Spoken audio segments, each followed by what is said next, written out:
하나님 말씀 보셨습니다. 하나님 말씀은 사도행전 11장 4절부터 18절까지 말씀 보셨습니다. 하나님 말씀은 사도행전 11장 4절부터 18절까지 말씀, 신약성경 제성경으로는 206페이지입니다. 신약성경 206페이지 사도행전 11장 4절부터 18절까지 말씀 찾으셨으면 제가 봉독하겠습니다. 베드로가 그들에게 이 일을 차례로 설명하여 이르되 내가 요빠시에서 기도할 때에 황홀한 중에 환상을 보니 큰 보자기 같은 그릇이 내 귀에 매어 하늘로부터 내리어 내 앞에까지 드리워지거늘 이것을 주목하여 보니 땅에 네 발 가진 것과 들짐승과 기는 것과 공중에 나는 것이 보이더라. 또 들으니 소리 있어 내게 이르되 베드로야 일어나 잡아 먹으라 하거늘 내가 이르되 주님 그럴 수 없나이다. 속되거나 깨끗하지 아니한 것은 결코 내 입에 들어간 일이 없나이다 하니 또 하늘로부터 두 번째 소리 있어 내게 이르되 하나님이 깨끗하게 하신 것을 내가 속되다고 하지 말라 하더라. 이런 일이 세 번 있은 후에 모든 것이 다시 하늘로 끌려 올라가더라. 마침 세 사람이 내가 유숙한 집 앞에 서 있으니 가이사랴에서 내게로 보낸 사람이라. 성령이 내게 명하사 아무 의심 말고 함께 가라 하시매 이 여섯 형제도 나와 함께 가서 그 사람의 집에 들어가니 그가 우리에게 말하기를 천사가 내 집에 서서 말하되 내가 사람을 요빠에게 보내어 베드로라는 시몬을 청하라. 그가 너와 내 온 집이 구원받을 말씀을 내게 이르리라 함을 보았다 하거늘 내가 말을 시작할 때에 성령이 그들에게 임하시기를 처음 우리에게 하신 것과 같이 하는지라. 내가 주의 말씀에 요한은 물로 세례를 베풀었으나 너희는 성령으로 세례를 받으리라 하신 것이 생각났노라. 그런즉 하나님이 우리가 주 예수 그리스도 그들에게도 주셨으니 내가 누구이기에 하나님을 능히 맡겠느냐 하더라. 그들이 이 말을 듣고 잠잠하여 하나님께 영광을 돌려 이르되 그러면 하나님께서 이방인에게도 생명 얻는 회개를 주셨도다 하니라. 아멘. 이 시간은 사도행전 76번째 강의가 되겠습니다. 베드로의 자기 변론이라는 제목으로 하나님 말씀 증거하도록 하겠습니다. 베드로의 자기 변론. 오늘날 기독교 안에서 성경적으로 가고 있지 않는 또 하나의 부분이 있습니다. 그것이 뭐냐면 오늘날 기독교회가 교회 회의에 대한 권위를 심각할 정도로 인정하지 않는다는 사실입니다. 교회 회의, 요즘 어떻습니까? 요즘은 신앙은 굉장히 개인주의적이고 개교회주의적입니다. 그래서 교단 총회나 그러니까 교회들의 모임이 몇 개가 있죠. 교회들의 모임 중 하나가 예를 들어서 뭐 교단에서는 이런 게 있습니다. 장로교는 총회가 있고 그리고 대회가 있고 노회가 있습니다. 그리고 그 밑에 당회가 존재합니다. 이것이 교회 회의입니다. 우리 교단 같은 경우는 사실은 대회는 없습니다. 대회는 없고 소위 총회에서 곧바로 노회로 떨어집니다. 교단이 좀 더 커지게 되면 이 교단의 어떤 그 시스템을 좀 더 이렇게 강화시키기 위해서 대회라는 걸 존재하는데 우리 교단 같은 경우는 이제 대회를 이번 총회 때도 이제 만드냐 마냐 하는 문제라다가 이제 대회 만드는 것을 부결시키고 그냥 총회에서 노회라고 하는 그 관계만 형성하기로 했습니다. 왜냐하면 그것 때문에 또 교회가 분열될 것 같다고 하는 그런 의견이 자꾸 생겨서 그렇게 됐어요. 근데 말 그대로 이 총회나 노회 또는 대회 같은 것은 교회 회의기관입니다. 의결기관입니다. 그 당회도 의결기관입니다. 회의기관이죠. 요즘 사람들이 교회 회의를 별로 이렇게 중요시 여기지 않습니다. 그리고 별로 존중하지 않습니다. 그 말은 교회의 판단에 대한 신자들의 신뢰도가 현격하게 떨어졌다는 것을 의미합니다.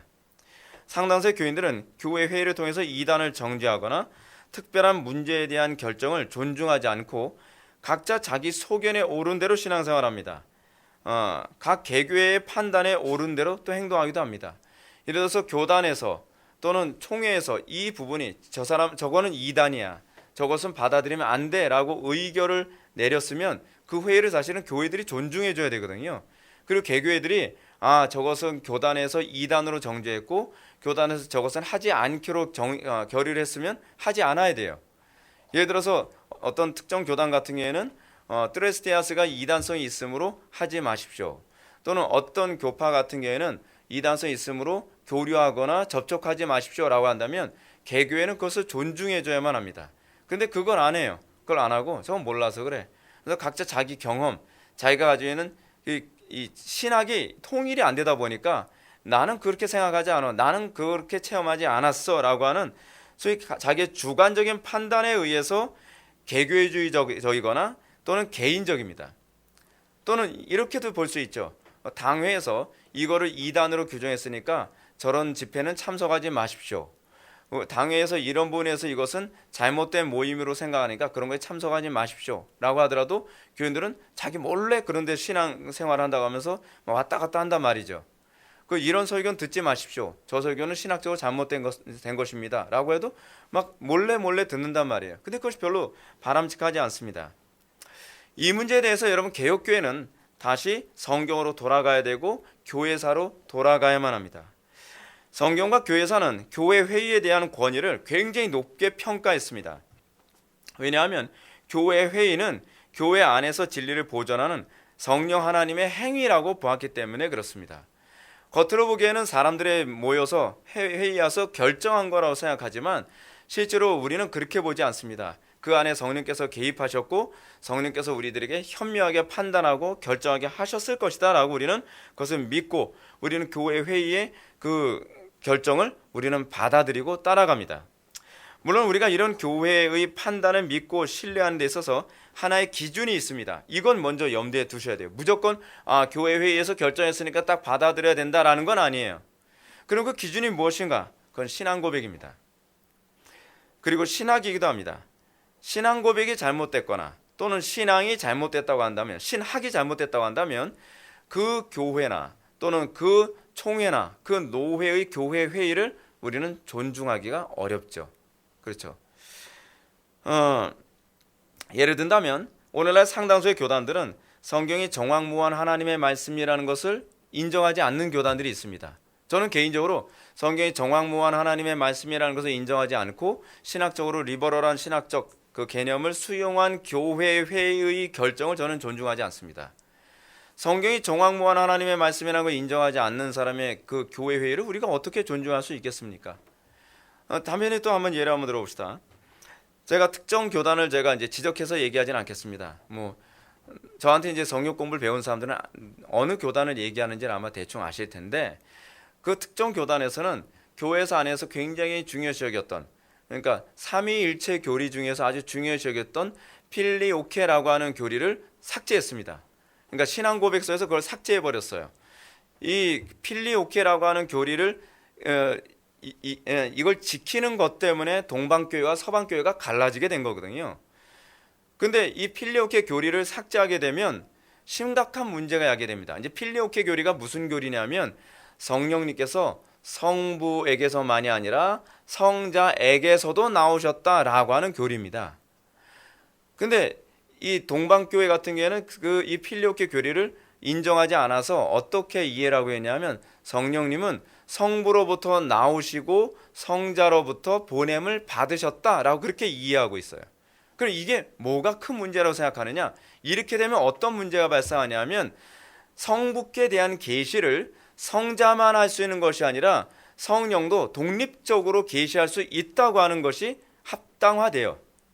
그렇게 되면 이런 현상이 나타납니다. 우리는 오직 성경에 계시되어진 것만을 하나님의 계시고 계시는 종결됐다라고 하는 그 주장을 받아들일 수가 없어요. 오늘날도 여러분들 기도하다가 직통 계시 받으면 그것도 하나님에 대한 계시로 받아들여야 돼요. 꿈을 꿨다든지 환상을 봤다든지 그것이 성경과 동일한 권위로, 왜냐하면 성령님이 성자의 그 가르침과 관계없이, 계시와 관계없이 자기 독립적으로 성부 하나님을 계시할 수 있다고 받아들이는 게 돼버리니까요. 근데 여러분 요한복음 16장에서 뭐라고 얘기했죠? 성령께서는 내가 말한 것만 계시하고 알린다고 얘기하고 있잖아요.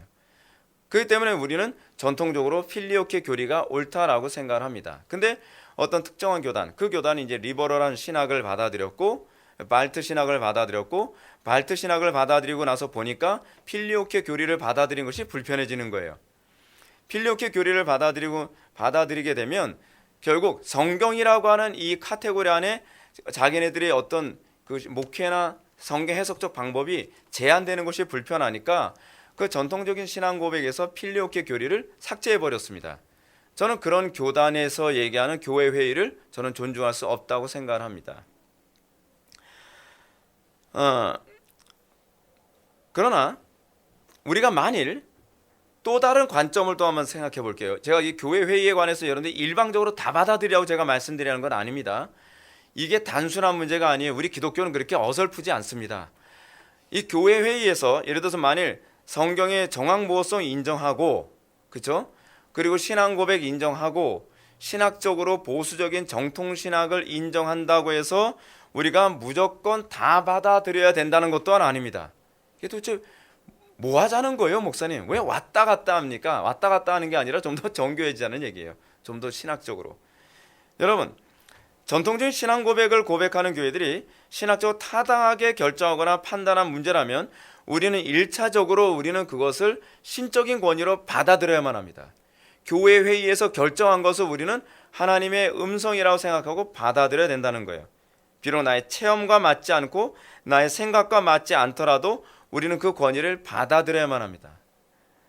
만약 여러분들이 봤을 때에 그것이 성경적이지 않다라고 한다면 여러분들은 여러분들의 체험으로 그것을 거부하면 안 됩니다. 여러분들의 경험이나 여러분들이 가지고 있는 어설픈 성경 해석관으로 거부하면 안 돼요. 그럼 여러분들은 어떻게 해야 되죠? 여러분들은 그것이 내 주장이 타당하다는 것을 여러분들은 전통적인 신앙 고백과 신학으로 그것을 입증해야만 합니다. 여러분, 교회사는 그런 교회사예요. 예를 들어서 교회 회의가 어떤 것을 다 결정을 했어요. 그렇다고 해서 무조건 교회가 다 받아들인 것이 아니라 신학적으로 문제가 있거나 신앙 고백에 뭔가 위배가 되어진다고 한다면 그 문제를 교회 회의에서 다시 토론을 해요. 그래서 회의가 2차, 3차, 4차로 막 이어지는 경우가 많이 있어요. 그렇게 하면서 성령께서 역사하시는 거예요. 우리는 교회 회의를 무조건 받아들이는 것만 신앙 고백이 아니라 그 교회 회의의 결정이 성경에 위배됐다고 했을 때에 그것에 대해서 우리가 반론을 제기하고 더 성경적이고 더 신앙 고백적이며 더 올바른 신학 안에서 이 결정이 이루어지도록 토론하는 이런 과정조차도 성경이 우리들에게 좋은 신앙이라고 얘기하고 있습니다. 그러나 우리가 만일 그것이 성경적으로 또는 신학적으로 신앙 고백적으로 위배되지 않음에도 불구하고 내 체험과 맞지 않기 때문에 또는 내 생각과 맞지 않기 때문에 받아들이지 않는다고 한다면 우리는 그것을 뭐라고 규정하냐 하면 불신앙이라고 규정합니다. 그가 아무리 열심히 신앙생활하고 그가 아무리 봉사를 많이 하고 그가 아무리 신앙생활을 잘하는 것처럼 보인다 할지라도 교회 회의에서 오리 없이 그리고 바르게 결정한 그 사항을 안 받아들인다고 한다면 그것은 성령을 소멸하는 행위라고 간주해야만 합니다. 근데 한국교회 교인들 중에 그런 사람들이 상당히 많이 있습니다.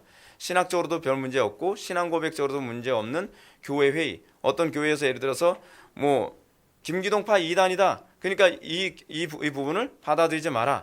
이렇게 쓰면 사실은 존중해야 돼요. 왜냐하면 그것이 타당성이 있는 근거를 가지고 얘기한 거거든요. 또 어떤 선교단체에서 하는 것이 신학적으로 문제가 있으니까 우리는 그것을 이단으로 규정한다. 우리는 받아들이지 않는다라고 해야 되면 적어도 그 교단에 몸담고 있는 성도나 목회자들이라고 한다면 그 교회 회의를 존중하고 우리는 그것에 대해서 딱 절교를 선언할 수 있어야만 합니다. 만약에 인정할 수 없다면 그 부분에 대해서 헌의를 해야 돼요. 항의를 해야 된단 말이에요. 그 총회에 가서 이 부분이 신학적으로 타당하다는 것을 나는 입증하고 싶습니다. 총회 회의에서 이 부분이 옳지 않다는 걸 나는 이렇게 반박합니다라고 하는 이 과정을 거쳐야 된단 말이에요. 근데 이 과정도 거치지 않고 일방적으로 나는 내 갈 길을 가려 한다라고 한다는 건 교회를 혼란스럽게 하는 것이고 하나님의 영광을 가리우는 것입니다. 여러분들이 교회가 구멍가게 같다고 생각하시면 곤란합니다. 전통적으로 기독교는요 그렇게 구멍가게스럽지가 않습니다. 전통적으로 기독교는 굉장히 정교하고 그리고 그 문제에 대해서 굉장히 진지하고 신중하며 철저한 태도를 견지했습니다. 그래서 오늘 우리가 믿는 이 신앙 고백을 우리가 가지고 우리가 이 신앙을 유지하며 신앙생활할 수 있게 된 것입니다. 오늘 본문은 지난 시간에 이어서 베드로가 이방인의 집에 들어가 말씀을 증거하고 교제를 나눈 이 문제에 대해서 예루살렘 공의회가 소위 교회 회의를 통해 이 문제의 타당성 여부를 진단하는 그 회의하는 장면을 우리가 보게 됩니다. 여러분, 이런 장면은 굉장히 우리에게 큰 유익이 됩니다. 그리고 실제로 초대교회 안에서 예루살렘 공의회가 베드로의 이 행위에 대해서 이것이 신학적으로 옳은가 그른가에 관한 회의를 거친 이 전통이 초대교회뿐만 아니라 교부 시대 때도, 그리고 그 이후에도 계속적으로 우리들에게 전통처럼 주어집니다. 그리고 종교개혁 시대에서도 어떤 중요한 이슈를 가지고 교회가 회의를 하고 그것을 결정한 것을 우리에게 전수해줘서 그것이 우리의 믿음의 어떤 유산으로 우리에게 주어지게 된 거죠. 삼위일체교회도 우리에게 그렇게 주어진 것입니다. 그리고 또 여러분들 그 기독론, 그리스도에 대한 교리도 교회 회의를 통해서 우리에게 주어지게 된 거예요.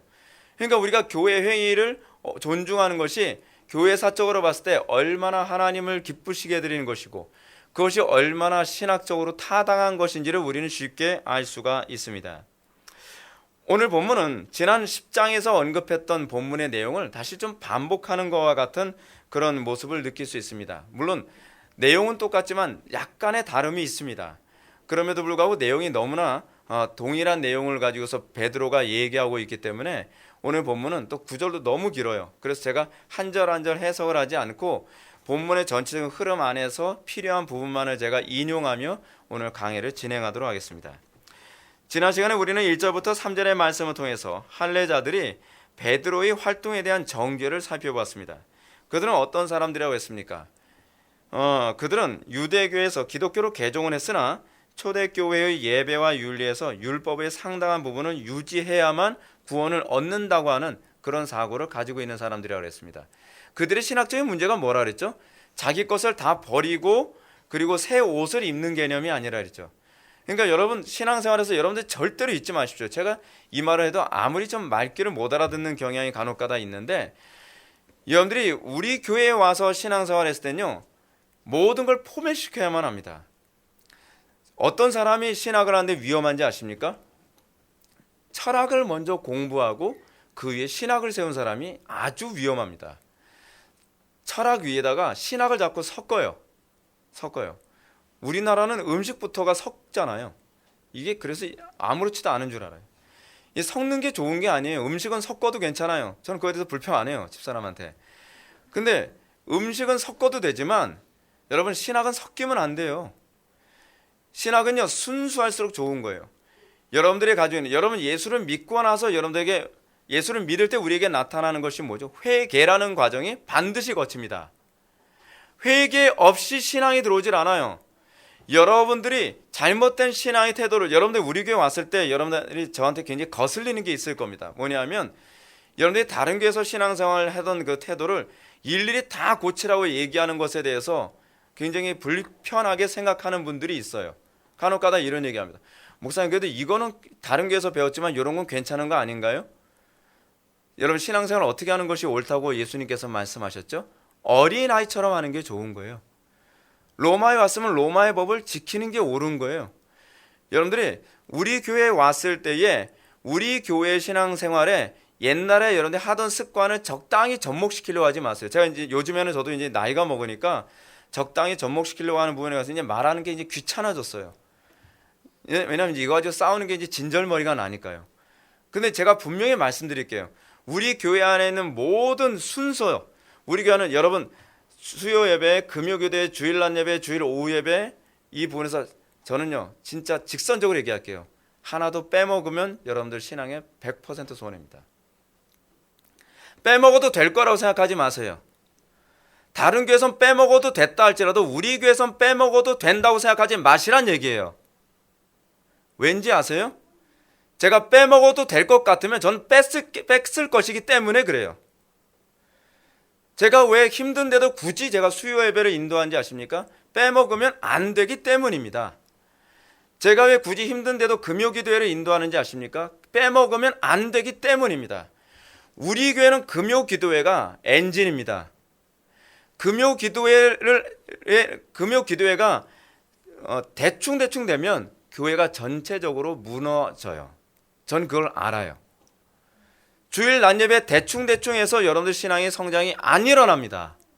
주일 오후 예배 어쩌다 하면서 빼먹어도 된다고 생각하지 마십시오. 여러분, 제가 수련회 하나조차도 대충 합니까? 안 하죠. 왜냐하면 그것이 중요하기 때문이에요. 주변에서 저를 긍휼히 여기는 분들은 이런 얘기를 합니다. 수련회 때문에 너무 에너지 많이 쏟으니까 수련회 그거 좀 약화시키거나 좀 덜해도 되지 않냐. 절대로 안 된다고 얘기를 해요. 왜냐하면 그것이 하나님 영광에서 가장 중요한 부분이기 때문이에요. 만약에 여러분들이 제 목회 사역에서 하나 빼도 된다고 생각하면 무엇입니까? 라고 저한테 질문한다면 저는 없다라고 얘기를 하고 싶습니다. 빼도 된다고 생각해서 벌써 뺐습니다. 개척때서부터. 신앙생활은요, 철저한 것이 좋습니다. 목회자가 여러분들이 한 가지 좀 우리 교회의 목회에 대해서 여러분들이 잘 인식해야 될 것이 하나 있는데, 그것이 뭐냐면 저는 다른 교회들이 하기 때문에 한 건 하나도 없습니다. 우리 교회에서 수요 예배가 전통적으로 했기 때문에 수요 예배를 하는 건 아니에요. 우리 교회가 전통적으로 금요 기도를 했기 때문에 금요 기도를 하는 게 아닙니다. 전통적으로 주일 낮 예배를 하기 때문에 주일 낮 예배를 하는 거 아닙니다. 오후 예배를 하기 때문에 안 하는 게 아니에요. 요즘 오후 예배 안 하는 교회 많습니다. 안 하려면 안 할 수도 있어요. 제가 제 양심을 속이고 여러분들 눈속임으로 오후 예배 안 할 수 있는 방법을 논리로 여러분들 설득하려면 얼마든지 설득할 수도 있어요. 근데 왜 불편한데도 불구하고 오후 예배를 굳이 하느냐? 그 이유는 필요하기 때문에 그렇습니다. 여러분들의 경건에 유익이 되기 때문에 그렇습니다. 저를 위해서가 아니라 성도들의 경건의 유익을 위해서 하는 겁니다. 어린아이처럼 신앙생활에서 손해볼 것 전혀 없습니다. 저를 믿어 주십시오. 제가 여러분들에게 어떤 피해를 끼치기 위해서 예배 순서를 하나 더 만든다든지 그런 건 전혀 없습니다. 무슨 얘기냐면 신앙생활에 있어서 우리는 어린아이처럼 정확하게 신앙생활에서 손해볼 것이 없다는 거예요. 여러분들이 상식적으로, 여러분들이 습관적으로 저거는 빼도 나에게 지장이 없을 것이다 라고 생각되는 그 부분은 사실은 여러분들이 의식을 하지 못할 뿐이지 여러분들의 영혼에 지대한 영향을 끼치고 있다는 것을 아셔야만 합니다. 근데 사람들은 이것을 인정하지 않아요. 왜냐하면 너무나 신앙생활이 습관화되었기 때문에 그래요. 신앙생활 잘하는 방법은 뭐예요? 포맷을 하는 겁니다. 완전히 포맷해서 그 기초 위에 새롭게 건물을 건축하는 법을 배워야 돼요. 그렇지 않으면 여러분들이 교회를 옮겨서 그 힘든데 여러분들 마음상해 가면서 교회를 옮겼어도 여러분들이 우리 교회로 옮긴 것에 대한 아무런 혜택을 얻지 못합니다. 왜 여러분들은 똑같은 어떤 효과를 얻으려고 하지 않고 왜 여기서 아무것도 얻지 않은 상태에서 만족하려고 하죠? 왜 여러분들은 이 교회에서 신앙생활하면서 다른 교회와 동일한 그런 상태로 살아가는데도 여러분들은 왜 불편하다고 생각하지 않죠? 전 이해를 못하겠어요. 저는 개척을 하면서 저는 여러분들이 우리 교회에서 신앙생활할 때에 여러분들이 다른 교회에서 신앙생활한 것에 대한 피해를 더 이상 느끼지 않도록 하는데 초점을 맞추고 있습니다. 그래서 우리 교회는 바쁘지 않도록 하는 이유가 뭐냐면 그것이 잘못됐다고 생각했기 때문에 그래요. 여러분들이 우리 교회에서 목회를 보시면 아시겠지만 필요 없다고 하는 것은 과감하게 다 없애버렸습니다. 그 얘기는 뒤집어서 얘기하면 우리 교회에 현재 남아있는 것은 없어서는 안 되는 것만 남아있다고 생각을 하셔야 돼요. 여러분 신앙생활은 그런 겁니다. 신앙생활이라는 건요. 여러분 우리가 지지난 시간이죠. 이 할례자들의 문제가 무엇입니까? 개종을 했습니다. 개종을 했는데 율법을 가지고 이 기독교로 개종을 해도 될 거라고 생각을 합니다. 근데 그렇지 않습니다. 자기 생각이 옳다고 생각하지 않고 우리는 철저하게 성경에 우리가 맞추는 법을 배워야만 합니다. 그랬을 때 믿음의 진보가 무엇인지를 비로소 깨닫게 됩니다. 제가 중국에서 그 성역 공부를 가르칠 때도 굉장히 조심스러운 게 뭔지 아십니까? 자꾸 기존 것에다가 쌓아 올리려고 하는 것이 있을까 봐 두려워하는 거예요. 그러면 아무것도 달라지지 않습니다. 아무것도 달라지지 않습니다. 여러분 이거나 요거나 별 차이 없을 거라고 생각하십니까? 그렇지 않습니다. 신학에서는 그렇지 않습니다. 신학에서는 하늘색과 파란색이 다르다고 봅니다. 아니, 틀리다고 보는 것이 오히려 더 적절한 표현일 수도 있습니다. 신학에서의 하늘색과 파란색은 비슷한 색이 아니라 틀린 색입니다. 무슨 표현인지 여러분 아시죠? 그만큼 하늘과 땅만큼 차이가 납니다. 여러분들이 그 신학에서 요 표현과 요 표현 뭐가 그 차이가 심하다고 이거 가지고 목숨 걸고 싸웠느냐? 여러분, 그것이 하늘과 땅의 차이를 내기 때문에 그렇습니다. 근데 그 차이를 못 느끼면 배워야 돼요, 사실은. 근데 배우는 것이 아니라 계속 그 부분을 고수하게 되면 그 차이를 느낄 수 있는 기회는 없어지는 것이죠. 여기에 나오는 이 사람의 문제는 바로 그것이었습니다. 이 사람들은 개종을 했을지 모르지만 복음에는 사실은 맹인들입니다. 여러분, 복음을 아는 사람은 결코 율법을 강요하지 않습니다. 복음을 아는 사람은 이 복음 안에 율법의 풍성함이 있다는 것을 압니다. 근데 이 사람은 맹인이기 때문에 이 율법을 가지고 들어와야 된다라고 생각한 것입니다. 베드로는 이런 율법주의자들, 이런 이 할례주의자들의 공격에 대해서 자기의 어떤 신앙을 이제 변론해야 되는 상황에 처하게 됐습니다. 베드로의 변론 내용은 10장에 나오는 사건을 여과 없이 증언하는 것이었습니다. 베드로는 자신이 어떤 신비로운 체험을 했다고 증언합니다. 욥바시에서 기도할 때 황홀한 중에 환상을 보았다. 베드로가 이제 이것부터 얘기를 합니다. 내가 환상을 보았다. 이것은 내가 추측해낸 것이 아니라 하나님께서 나에게 환상을 보여주셨다. 베드로는 자신에게 잡아먹으라는 성령의 음성이 있었음을 증언하였습니다. 그리고 자신이 그 강권함을 3번이나 거절했지만 계속 그것을 나한테 요구했기 때문에 어쩔 수 없었다. 이거 사실 이것이 우리가 오늘 본문에 읽은 내용들입니다. 그리고 이런 신비로운 환상이 사라지자마자 자신이 유숙하는 집에 고넬료가 보낸 3사람이 나타났다는 점을 언급합니다. 그리고 그들은 만나자마자 성령님이 자신에게 아무 의심하지 말고 가라라고 하는 명령을 하셨기 때문에 그냥 그 명령을 따라서 갔다고 얘기합니다. 고넬료의 집에 들어간 베드로는 자신에게 이들이 찾아오게 된 이유가 천사가 보낸 결과였다는 사실을 듣게 되었다고 증언합니다. 그리고 자신이 말을 시작할 때에 성령이 그들에게 임하시기를 처음 우리에게 임하신 것과 같이 임했다는 점을 증언했습니다. 그래서 우리가 주목해야 할 베드로의 표현을 발견해야 됩니다. 성령님이 우리에게 하신 것과 같이 임하셨다는 것입니다. 이건 뭘 얘기하는 거냐면 처음 오순절 사건이 똑같이 다시 재현됐다고 얘기하는 겁니다. 여러분, 우리는 오순절 사건이 한 번 일어나고 말았다고 생각하는 경향이 있습니다. 근데 여러분, 그건 모르는 얘기고요. 신학자들은 오순절 사건이 사도행전에서 3번 일어난 것으로 봅니다. 한 번은 어디요? 오순절 날. 두 번째는 어디죠? 그 사마리아에서. 3번째는 고넬료에게서. 근데 그 오순절 사건이 3번 일어난 이유가 뭐죠? 하나님께서 이들을 나의 백성 삼으셨다라고 하는 것을 하나님께서 체험적으로, 신학적으로 입증해 주시는 것입니다.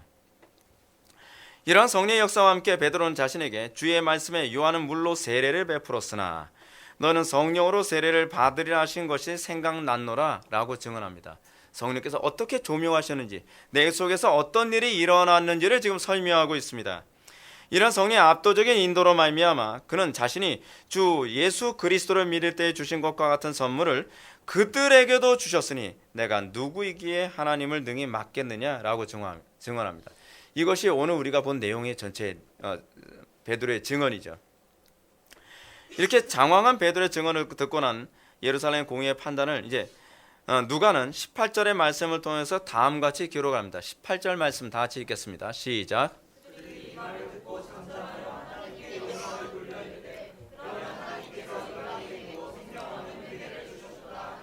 아멘. 베드로의 증언을 듣고 난 다음에 사람들에게 나타났던 반응이 뭐냐면 말문이 막힌 겁니다. 잠잠해졌습니다. 이것을 부정할 수 없다는 것을 알게 됐습니다. 여기서 잠잠했다라는 표현은 베드로에게 비난 섞인 공격을 하던 자들이 베드로의 설명에 아무런 이의를 제기할 수 없게 되었다라는 것을 우리들에게 보여주고 있습니다. 왜냐하면 이 모든 일이 하나님의 행위였음을 아무도 부정할 수 없었기 때문에 그렇습니다. 그러므로 예루살렘 공의회는 하나님께 영광을 돌리면서 그러면 하나님께서 이방인에게도 생명 얻는 회개를 주셨다라는 선언으로 이 문제를 마무리합니다. 자, 근데 여기서 우리가 정말로 조심해야 될 부분이 있습니다. 여러분, 예를 들어서 우리 교회에서 어떤 분이 신령한 체험을 했습니다. 그리고 앞뒤가 딱딱 맞는 체험을 했습니다. 그럼 우리는 그것이 하나님께서 하셨으니 우리가 더 이상 말하지 말자라고 얘기해야 될까요? 이 부분에 대해서 여러분들이 좀 조심해야 될 부분이 바로 그겁니다. 예루살렘 공회가 성령의 역사가 나타났기 때문에 무조건 이 현상을 존중해 주자라고 얘기한 것이 아니라는 겁니다. 이 부분을 잘 살펴봐야만 합니다. 이들은 신비한 체험에 대해서 무조건적으로 인정하자는 사람들이 아닙니다. 우리가 이 문제를 잘못 이해하게 되면 성령의 역사처럼 보이는 어떤 신비한 체험에 대해서 우리는 무조건 관대하게 수용해 주자, 또는 신비한 체험을 어떻게 우리가 측정하리요? 하나님께서 성령께서 그렇게도 할 수 있는 것 아닌가? 라고 무비판적으로 수용해주는 그런 오류에 빠질 수가 있습니다. 근데 이 사람들이 그런 오류에 빠진 사람들이 아닙니다. 오늘날 이 문제에 대한 이해의 부족으로 말미암아 종교 통합이 이루어지고 있습니다. 그렇기 때문에 간혹 어떤 사람은 천주교인들 가운데서도 성령 체험하는 사람들 많은데요, 천주교인들 가운데서도 막 우리와 똑같은 은혜 체험하는 사람들 많은데요, 그러니까 그 사람들도 우리와 같은 신자라고 봐야 되는 것 아닙니까? 라고 생각하는, 그리고 그런 질문을 던지는 사람들이 있습니다. 또는 어떤 사람이 제가 기도하는데요, 환상 가운데 천주교도 우리와 같은 교회다 이런 음성을 들었는데요, 여러분 이러면 우리가 받아들여야 되는 겁니까? 그러면 총회에서 가결합시다. 음성 들었다는데 할 말 없지 않습니까? 그렇게 하지 않아요. 이 부분은 여러분 굉장히 조심해야만 합니다. 실제로 오늘날 서구사에서는요, 천주교와 개신교가 성령운동을 같이 합니다. 성령운동 같이 하면서 우리는 하나다, 우리는 영적으로 하나다, 그러니까 우리가 천주교를 배척할 필요가 없다라고 하는 이런 주장. 그래서 이 성령운동, 은사운동을 통해서 전 세계가 하나의 종교통합운동으로 가는 중요한 하나의 엔진 역할을 하고 있습니다. 그들은 성령께서 하나의 교회로 인정하는 것을 교리로 나누지 말아야 한다라고 주장합니다. 성령께서 인정하고 계신 것을 교회가 자신들의 편협한 교리로 나누는 것은 하나님의 신적 권위를 무시하는 것이고, 그리고 교회를 찢는 행위다라고 비난을 서슴지 않습니다. 우리는 과연 이런 주장에 대해서 어떻게 반응해야만 합니까? 우리는 이런 주장에 관해서 과연 어떻게 우리는 반박을 해야만 합니까? 이들의 주장처럼 성령께서 하나의 교회로 인정하신 것을 인간들이 만든 교리에 의해서 찢는 것이 부당하다고 우리는 동의해야만 하겠습니까? 우리는 이런 주장하는 사람들에게 먼저 다음 같은 질문을 던져야만 합니다. 이것은 이것입니다. 당신들이 이런 주장을 하기 전에 당신들에게 나타난 영이 성령의 역사인지 아닌지 무엇으로 입증합니까? 우리는 먼저 이것부터 질문해야만 합니다. 그것은 성령의 역사가 아닐 수도 있습니다. 그것은 미혹의 영일 수도 있다는 얘기입니다. 사도 요한은 이렇게 얘기합니다. 사랑하는 자들아, 영을 다 믿지 말고 오직 영들이 하나님께 속하였나 분별하라. 많은 거짓 선지자가 세상에 나왔음이니라.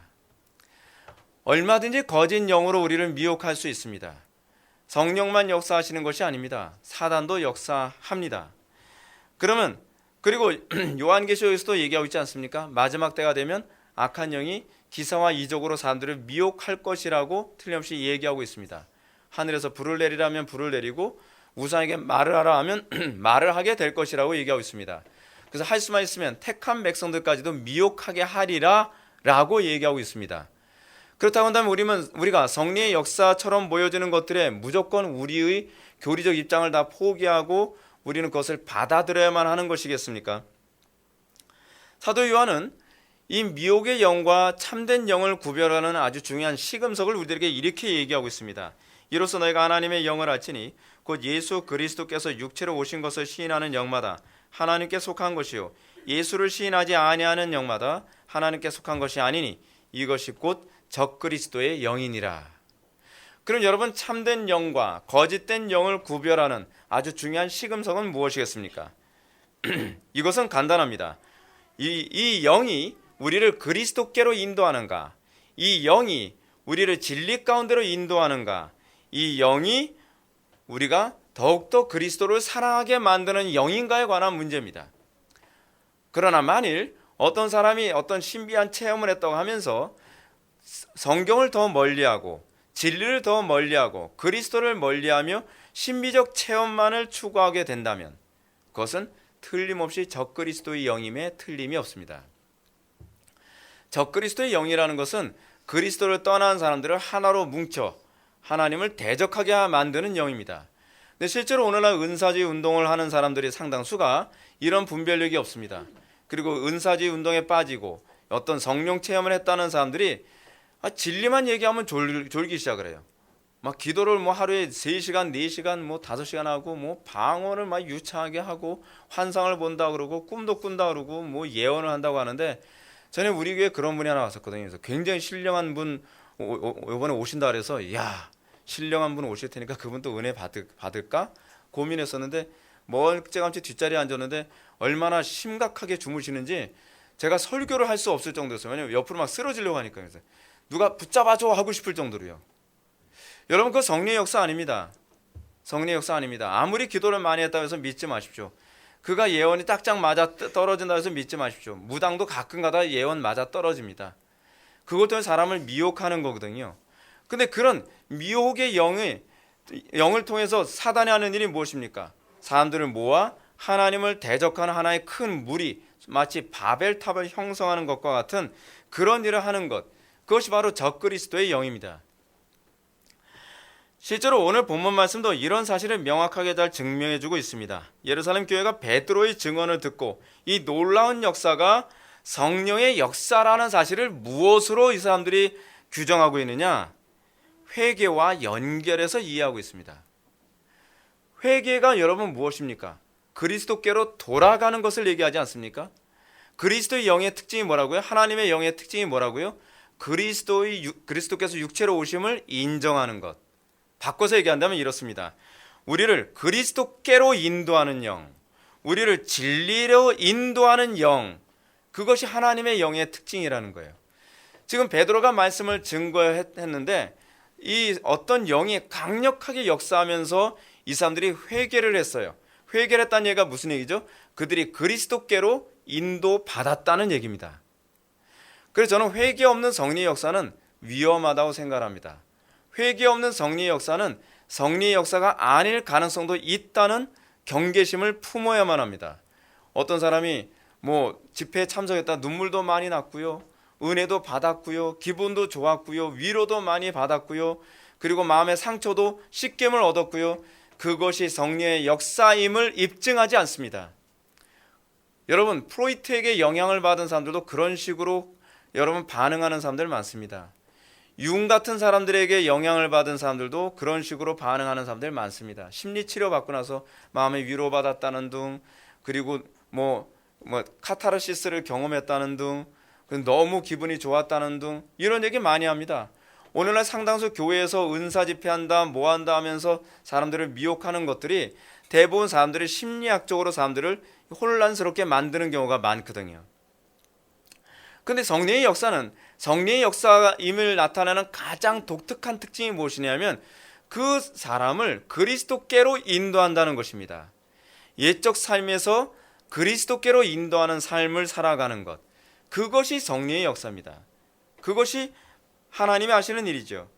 그들이 베드로의 사역이 성령의 역사였다라고 결정한 아주 결정적인 근거는 이거였습니다. 그러면 하나님께서 이방인에게도 생명 얻는 회개를 주셨도다. 생명 얻는 회개를 언급한 것은 그들이 볼 때 이방인들이 단순한 어떤 종교적 체험을 했다고 본 것이 아니었습니다. 예루살렘 공의회는 이방인들이 성령의 역사를 통해서 그리스도와 연합을 했다라고 보는 것입니다. 이들이 그리스도와 연합을 했으니 우리가 어찌 이것을 부정하리요? 라고 얘기하는 것입니다. 모든 성령의 역사는 항상 신자들을 그리스도께로 연합시키는 데 관심을 가져야만 합니다. 오늘날 많은 은사지 운동이나 성령 운동하는 사람들의 심각한 문제는 그들이 그리스도께 연합을 하게 하는 것이 아니라 점점 더 세상과 한몸되게 하는 쪽으로 사람들이 이끌어가고 있다는 것입니다. 그것은 적그리스도의 영입니다. 그것은 사단의 영입니다. 그것은 미혹의 영이라고 봐야만 합니다. 성령은 우리를 세상과 구별되게 만듭니다. 악한 영은 우리로 하여금 더욱더 세속에 빠져들게 만들고 세상과 한몸되게 만듭니다. 근데 지금 예루살렘 공의회는 베드로의 이 간증을 딱 듣고 나서 그것이 성령의 역사라는 것을 무엇으로 확신하게 됩니까? 저들이 그리스도와 연합되었으므로 우리가 어찌 이것에 대해서 다른 말을 할 수 있겠는가라고 결론을 맺습니다. 이런 차원에서 교리는 참된 성령의 역사와 미혹의 영을 구별하는 시금석이 됩니다. 교리는 성령의 역사와 미혹의 영을 객관적으로 분별하도록 돕습니다. 그렇기 때문에 성령의 인도를 받은 사람일수록 교리를 사랑할 수밖에 없습니다.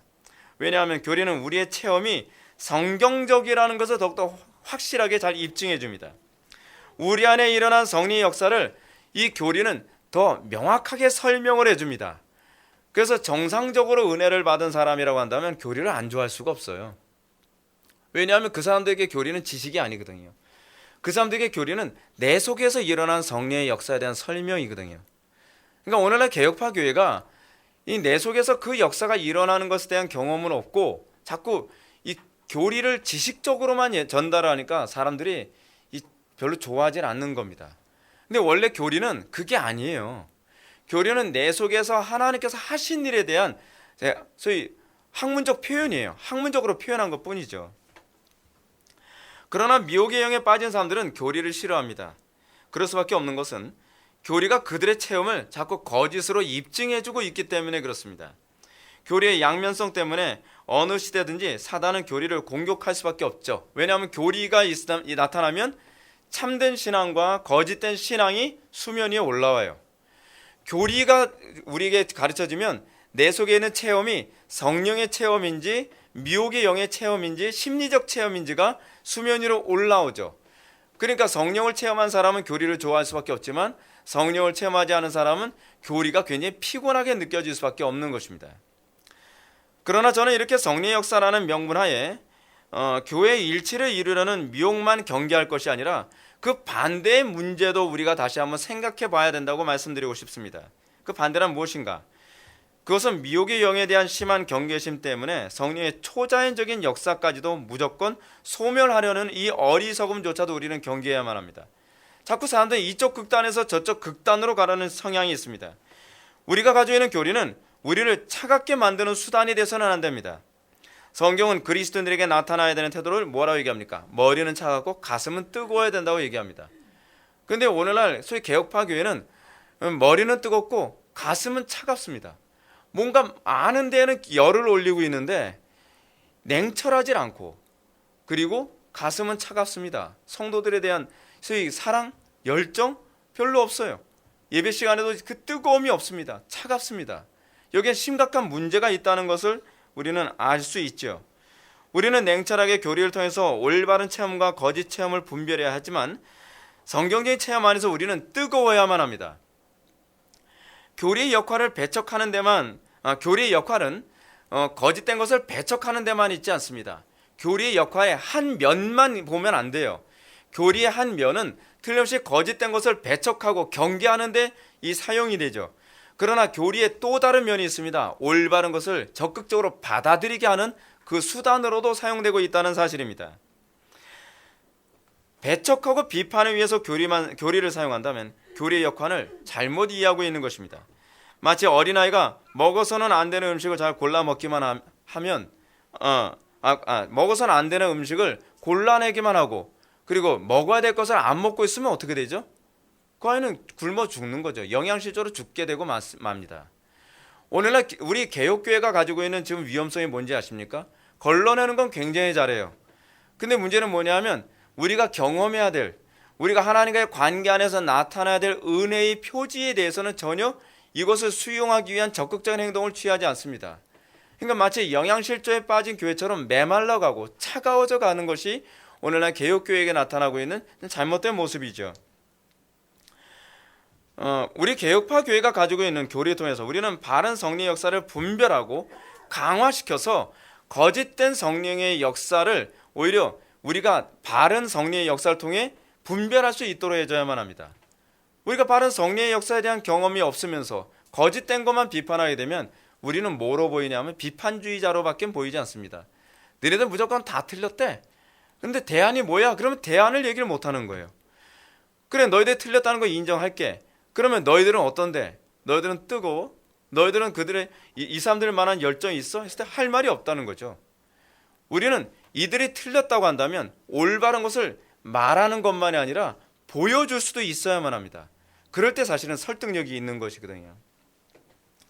저는 오늘날 복음주의 진영이 너무 분별력 없이 영을 수용하는 쪽으로 간 것이 문제라고 한다면, 오늘 개혁파 진영은 너무 성령의 역사까지도 배척하는, 그리고 성령의 역사까지도 너무 경계하는 이런 극단에 치우쳤다라고 저는 말씀드리고 싶습니다. 우리 개혁파 교회가 가지고 있는 교리를 통해서 우리는 바른 성령의 역사를 세상에 보여주고, 그리고 세상이 그것에 도전을 받아 그 바른 성령의 역사 안에서 다시 뜨겁게 타오르는 그런 교회가 되어야 된다고 생각합니다. 지식으로 세상을 정복하지 못합니다. 세상을 이기는 것은 우리의 힘이 아닙니다. 세상을 이기는 것은 그리스도께서 이기는 것입니다.